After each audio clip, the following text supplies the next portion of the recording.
Rarely do investigators get to actually see such a horrific crash as it played out.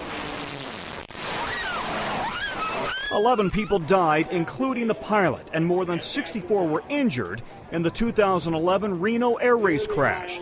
Ben Sissel was in the bleachers with his family and shot this video. To be honest, it's really hard for me to talk about because there was about 1 to 1.5 seconds that he was pointed right at us that I start to flinch, and then miraculously, from my family, he pulls up and misses the bleachers. The plane was a 1944 P-51 Mustang flown by 74-year-old Jimmy Leeward, who, before the crash, talked about how he'd modified the plane for racing. I know the speed. I know it'll do the speed.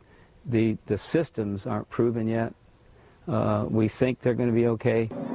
But the NTSB now says Leeward had made so many modifications, the plane was souped up beyond its capabilities to fly. The wings, ailerons, horizontal stabilizers, and the elevators all shortened to reduce drag and weight.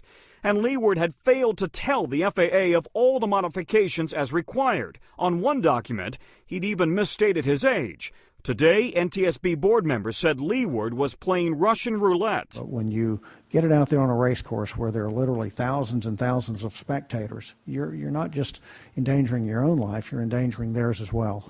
As the P-51 was in its third lap, it was flying faster than it had ever flown before, 530 miles per hour. Suddenly, in less than a second, the plane began coming apart. It started with loose screws, then the left trim tab came off. Investigators say at that moment, the pilot was pulling an unbelievable 17 Gs, lethal to the human body.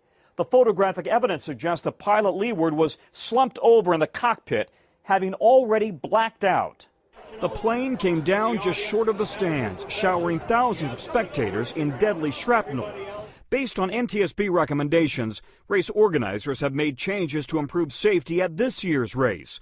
The race course has been changed and moved further away from the bleachers, new safety barriers erected, and new G-force training for pilots. Innocent bystanders should never have to rely on fate for their safety.